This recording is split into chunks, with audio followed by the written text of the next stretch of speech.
जंगल में टुनटुनी चिड़िया अपने माता पिता के साथ रहा करती थी। टुनटुनी चिड़िया की माँ टोनी चिड़िया टुनटुनी से बहुत प्यार किया करती थी।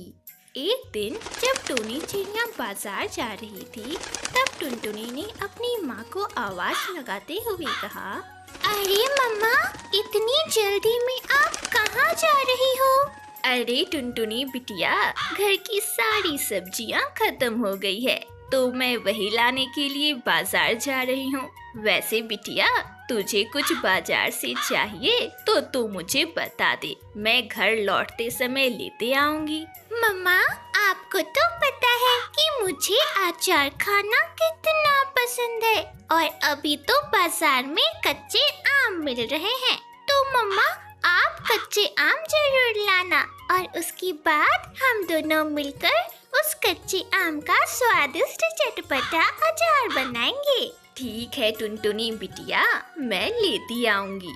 और इतना कहकर टोनी चिड़िया बाजार चली गई। इस तरह कुछ साल बीत गए और अब टुनटुनी चिड़िया बड़ी हो गई। एक दिन टोनी चिड़िया अपने पति टुन्नू चिड़े से कहती है, अजी सुनते हो टुन्नू जी, हमारी बिटिया टुनटुनी अब बड़ी हो गई है।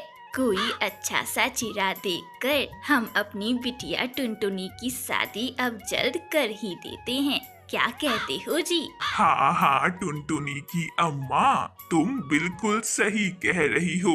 देखता हूँ, अगर कोई अच्छा चिड़ा मिल जाए तो इस बार अपनी बिटिया के हाथ पीले कर ही दूंगा। और फिर क्या था, टुन्नू चिड़ा अपनी बिटिया टुनटुनी के लिए एक अच्छे रिश्ते की तलाश करने लगा। एक दिन जब टुन्नू चिड़ा पानी पीने के लिए नदी किनारे गया, तब उसकी मुलाकात सेठ कड़कनाथ कौवे से हुई। अरे टुन्नू, क्या बात है, इतनी जल्दी पानी पीकर इतनी हड़बड़ी में आखिर कहाँ जा रहा है तू? और देख रहा हूँ तुझे इधर से, तू इधर से बहुत ही चिंतित दिखाई दे रहा है। अरे क्या बताऊं सेठ जी, मेरी बिटिया टुनटुनी अब ब्याह के लायक हो गई है, तो सोच रहा हूँ कि कोई अच्छा सा चिड़ा देखकर अपनी बिटिया के हाथ पीले कर दूं। अरे अब तूने ब्याह के बारे में बोल ही दिया है, तो मैं भी तुम्हें इसी के लिए ढूंढ रहा था। मेरी चाची का लड़का है, बहुत होनहार और शरीफ है, काम भी अच्छा खासा कर लेता है और पैसे भी कमा लेता है। अगर तुम कहो तो मैं उससे टुनटुनी के ब्याह के बारे में बात करूं। अरे सेठ जी, आपने तो मेरी सारी परेशानियों का समाधान ही निकाल दिया। अगर लड़का अच्छा है तो आप मेरी बिटिया के बारे में उससे जरूर बात करिएगा। और फिर क्या था, कुछ दिनों बाद ही टुनटुनी चिड़िया की शादी कालू नाम के एक कौवे के साथ धूमधाम से करा दी गई। टुनटुनी चिड़िया अपने ससुराल चली गई और वह अपने ससुराल में बहुत खुश थी। समय तेजी से पंख लगाकर गुजरने लगा। एक दिन जब टुनटुनी चिड़िया अपने घर के काम कर रही थी, तभी उसकी नजर कालू कौवे पर पड़ी, तो उसने उससे कहा, अरे कालू जी, क्या बात है, अभी अभी तो आप ऑफिस के लिए निकले थे और इतनी जल्दी घर वापस भी आ गए। क्या बात है कालू जी, आप थोड़ी परेशान भी दिखाई दे रही हो। क्या बात है, किसी ने कुछ कहा क्या? टुनटुनी, मेरे ऑफिस में काम करने वाले कर्मचारी ने सारे पैसों का गबन किया और सारा इल्जाम मुझ पर लगा दिया। मेरे मालिक ने मुझे काम से निकाल दिया। पर टुनटुनी, तुम चिंता मत करो, मैं जल्द ही कहीं और नौकरी कर लूंगा। कालू कौवा रोजाना ही नौकरी की तलाश में जाया करता, पर उसे कहीं भी कोई नौकरी नहीं मिलती और शाम तक वह खाली हाथ घर वापस आ जाया करता। कालू जी, अगर आपके पास कुछ रुपये हो तो आप मुझे दे दीजिए, क्योंकि माँ जी की दवाइयाँ खत्म हो गई है, इसलिए दवाइयाँ लाने के लिए मुझे कुछ रुपये चाहिए। टुनटुनी चिड़िया की ये बातें उसकी सास सुंदरी कौवी, जो वहीं बैठी हुई थी, वह सुन रही थी। अरे नहीं नहीं टुनटुनी बहू, मुझे दवाइयों की कोई जरूरत नहीं है। मैं तो कितनी अच्छी भली चंगी हूँ। बेटा कालू तू चिंता मत कर, तेरी माँ बिल्कुल ठीक है। मैं क्या करूं माँ, मैं कितना अभागा हूँ, अपने परिवार की जरूरतों को भी पूरी नहीं कर सकता। अरे बेटा कालू, तो हिम्मत क्यों हारता है? सुख और दुख तो जीवन के दो पहलू हैं। और देखना, ये दुख के दिन भी जल्द ही कट जाएंगे बेटा। तू चिंता मत कर, हौसला रख। कालू जी, अगर आप कहो तो मैं कोई काम करूं? अरे बिटिया टुनटुनी, कोई भी काम करने के लिए पैसे चाहिए और हमारे पास तो पैसे ही नहीं है। भला बिना पैसों के तू कौन सा काम करेगी? उसकी चिंता आप लोग बिल्कुल ना करिए, मैं हूँ ना, मैं सब कुछ संभाल लूंगी। और इतना कहकर टुनटुनी चिड़िया अपनी पड़ोसन हरी तोती के घर जाती है और उससे बहुत सारे कच्चे आम मांग कर लाती है। अरे टुनटुनी, तुम पागल हो गई हो क्या? इतना सारा कच्चा आम तुम क्यों मांग कर लाई? अरे कालू जी, मैं पागल नहीं हुई हूँ। आपको पता है, इन कच्चे आमों का मुझे स्वादिष्ट अचार बनाने आता है। बचपन में माँ के साथ खूब सारे कच्चे आम का अचार बनाया करती थी और चाट चाट कर खाया करती थी। देखना, मैं इन कच्चे आमों का बहुत ही स्वादिष्ट अचार बनाऊंगी और फिर जंगल वालों को बेचूंगी। जंगल वालों को ये अचार जरूर पसंद आएंगे। और अपने पति को समझाकर अगले ही दिन से टुनटुनी चिड़िया कच्चे आमों का अचार बनाकर जंगल वालों को बेचने के लिए निकल पड़ती है। अचार ले लो अचार, खट्टी मीठी तीखी स्वादिष्ट अचार ले लो। एक बार खाओगे तो बार बार खाओगे।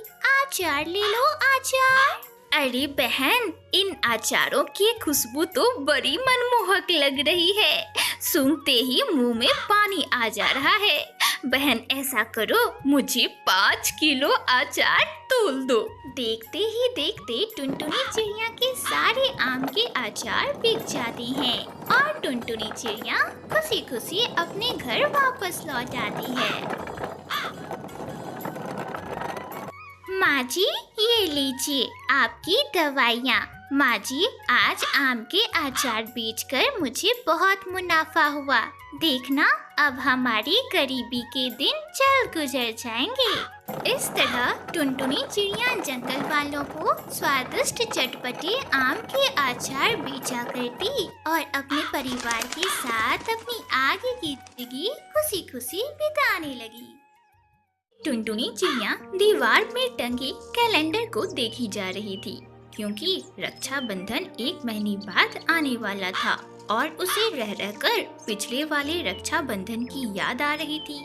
क्या करूं, कैसे होगा सब कुछ? इस बार भी मैं अपने बच्चों का रक्षाबंधन मनाऊं, खुद का रक्षाबंधन मनाऊं या अपने पति की बहन का रक्षाबंधन मनाऊं? पिछली बार भी वह मुझे कितना सुना कर गई थी। मासूम सी टुनटुनी चिड़िया को पिछली राखी का त्योहार याद आ रहा था कि कैसे कालू कौवे की बहन गोरी कौवी अपने भाई को राखी बांधने आई और टुनटुनी ने उसे राखी बांधने के बदले में केवल 100 रुपये ही दिए। भाभी, बुरा मत मानना, मैं इतने दूर से अपने भाई को राखी बांधने आती हूँ और आप मुझे ये 100 रुपए दे रही हो। अरे भाभी, इससे ज्यादा तो मुझे आने जाने का किराया ही लग जाता है। अगर आप ये अपने भाई से कहोगी तो ज्यादा अच्छा रहेगा। आप उन्हें समझाती क्यों नहीं हो कि वे पीना और पिलाना बंद कर दे? आपको तो पता ही है ना कि मैं दूसरे के घरों में बर्तन धोने का काम करती हूँ और उससे जो मुझे पैसे मिलते हैं उन्हीं से हमारा घर चलता है। और जो थोड़े बहुत पैसे बच जाते हैं वे आपके भाई मुझसे छीन लेते हैं। हाँ हाँ, कर लो मेरी बहन के सामने मेरी चुगलियाँ। क्या करूं, मैं मर जाऊं। अरे मुझे नौकरी नहीं मिल रही है तो इसमें मेरी क्या गलती है। और हाँ, ये जो तुम बात बात पर पैसों की धमकियां देती रहती हो, मुझ पर कोई एहसान नहीं करती। भाभी आप ना ये 100 रुपये भी रख लो, मुझे नहीं चाहिए और मैं तो अगली बार से यहाँ आऊंगी भी नहीं। और भाई आप क्या भाभी को ताने दे रहे हो, जाकर कोई नौकरी करो ना। अगर कोई नौकरी नहीं मिलती है तो मजदूरी का काम करो। और इतना बोलकर टुनटुनी चिड़िया की ननद वहाँ से चली गई। कुछ देर बाद टुनटुनी ने अपने बच्चों का रक्षाबंधन का त्योहार मनाया। यही सब यादों में खोई टुनटुनी चिड़िया रोई जा रही थी और रोते रोते वह अपने रसोई घर में जाकर एक गिलास ठंडा पानी पीती है और पुरानी यादों को भुलाने की कोशिश करती है। तभी उसके दोनों बच्चे रसोई घर में आते हैं और उससे कहते हैं, मम्मा मम्मा, बाहर राखी वाला आया है, उसके पास बहुत सुंदर सुंदर राखियाँ हैं। मम्मा, क्या मैं गोलू भैया के लिए एक राखी खरीद लूं? नहीं नहीं बिटिया, उससे हमें राखी नहीं खरीदनी। मैं ना बाजार से सुंदर सुंदर राखियाँ खरीद लाऊंगी। वैसे मुझे अभी बाहर काम से जाना है, तुम लोग घर में रहकर पढ़ाई करो। टुनटुनी चिड़िया जहाँ काम करती थी वह वहाँ जाकर अपने मालकिन से पैसों की बात करती है। मेम साहब, मैंने जो आपके पास थोड़े से पैसे जमा कराए थे वो मैं आज लेने आई हूँ। त्योहार आ रहा है ना, तो मुझे पैसों की जरूरत है। अरे हाँ, मुझे याद है, तुम्हारे 1000 रुपये जमा है मेरे पास। रुक तू, मैं तुझे अभी देती हूँ।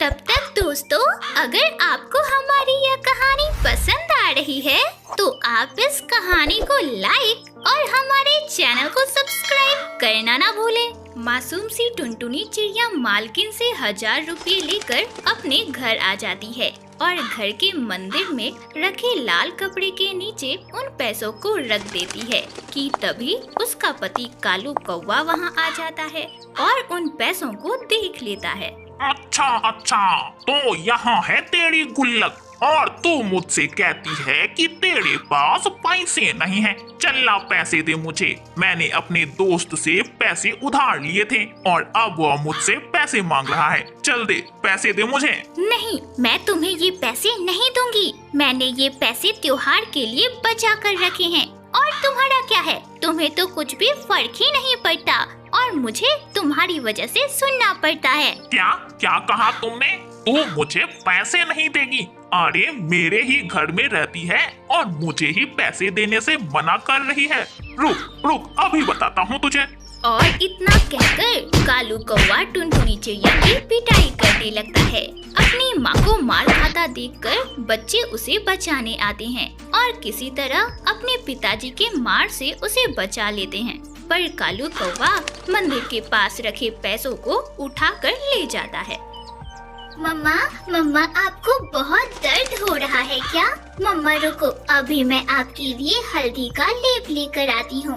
माँ हम यहाँ क्यों रहते हैं? माँ, मुझे बिल्कुल भी अच्छा नहीं लगता है। रोज रोज बाबा आपको मारते हैं और माँ मुझे तो यहाँ रहने में डर भी लगता है। माँ चलो ना, हम यहाँ से कहीं और चले जाते हैं। अरे बच्चों, तुम लोग चिंता मत करो, सब कुछ ठीक हो जाएगा। और अगर हम घर छोड़ देंगे तो बच्चों हम कहाँ जाएंगे? दर बदर कहाँ भटकेंगे आखिर? टुनटुनी चिड़िया किसी तरह अपने बच्चों को समझाती है और उसके बाद सुनहरी चिड़िया अपनी माँ को हल्दी का लेप लगाती है। टुनटुनी चिड़िया मन ही मन भगवान से अपने दुख दर्द को व्यक्त कर रही थी।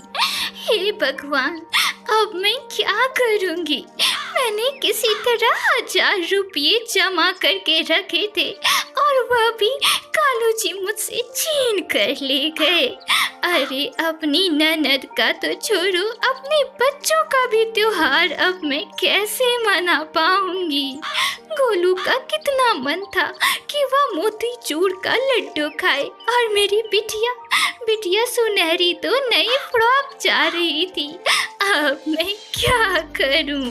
वहीं दूसरी तरफ कालू कौवा उन 1000 रुपयों को अपने दोस्त को दे देता है, पर इतने कम पैसे देखकर उसके दोस्त को गुस्सा आ जाता है और वह अपने कुछ साथियों के साथ मिलकर कालू कौवे की पिटाई कर डालता है। कालू कौवा जख्मी हालत में किसी तरह अपने घर पहुंचता है। हे भगवान, तुम तो पैसे देने गए थे ना, और ये हालत कैसी हो गई तुम्हारी? मैंने उससे 5,000 रुपये लिए थे और मैंने जब उसे 1,000 रुपये दिए तो वह बोला कि मुझे पूरे पैसे चाहिए, और जब मैंने देने से मना कर दिया तो उसने मेरी पिटाई कर डाली। बहुत दर्द हो रहा है। हे भगवान, मेरे पास तो उतने पैसे भी नहीं हैं कि मैं तुम्हारी मलहम पट्टी कर सकूं। रुको, मैं अभी तुम्हारे लिए हल्दी का लेप बना कर लाती हूँ। और फिर टुनटुनी चिड़िया कालू कौवे के लिए हल्दी का लेप बना कर लाती है और उसे हल्दी का लेप लगाती है। तभी उसके दरवाजे पर एक साधु महात्मा आते हैं। अलख निरंजन, बाबा को कुछ खाने को दे दो, बाबा बहुत भूखे हैं। अलख निरंजन। अरे, लगता है कोई साधु बाबा आए हैं। सुनहरी बिटिया, ये ले, थोड़े से चावल बचे हैं, जा बाबा को खिला दे।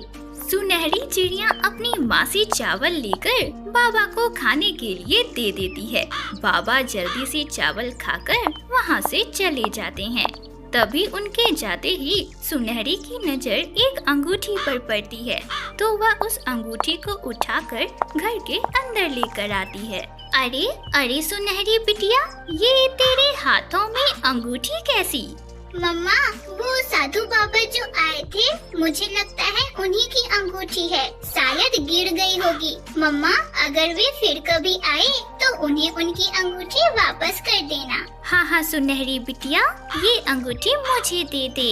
जैसे ही वे बाबा मुझे मिलेंगे मैं उन्हें वापस कर दूंगी।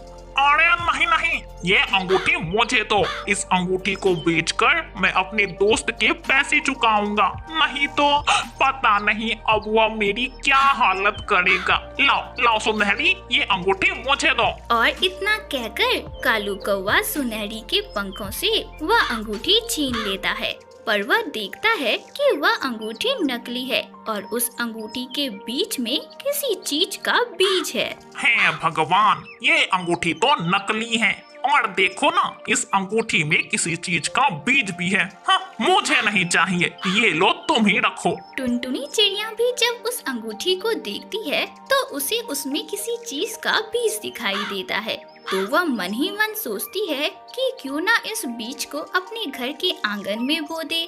और ऐसा सोचकर वह उस बीज को अपने घर के आंगन में बो देती है और सोने चली जाती है।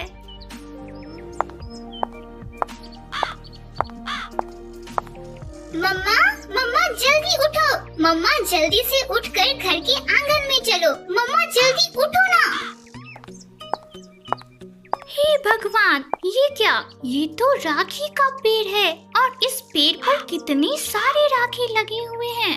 हाँ मम्मा, और ये जादुई राखी के पेड़ हैं। मम्मा, जब मैंने इससे एक राखी तोड़ी तो वहाँ फिर से जादू से दूसरा राखी आ गया। मम्मा, अब हम इस राखी को बेचकर पैसे भी कमा सकते हैं। बच्चों, ये सब भगवान की ही कृपा है। उन्होंने ही साधु जी को दूध बनाकर भेजा था और हमारे दुखों को दूर करने के लिए भेजा था। बच्चों, आज मैं बहुत खुश हूँ। और फिर सभी मिलकर उस जादुई राखी के पेड़ से राखी तोड़कर टोकरी में इकट्ठा करते हैं और उसे बहुत ही अच्छी कीमतों पर बाजार में बेच देते हैं, जिससे टुनटुनी चिड़िया को काफी अच्छा मुनाफा होता है। इन राखियों को बेचकर टुनटुनी चिड़िया की गरीबी के दिन तो दूर होते ही हैं, साथ में कालू कौवे ने जो अपने दोस्त से पैसे लिए थे वह उसे लौटा देता है। इस तरह कुछ दिन बीत जाते हैं और आखिरकार रक्षाबंधन का दिन भी आ जाता है और सभी मिलकर बहुत ही धूमधाम से रक्षाबंधन का त्योहार मनाते हैं।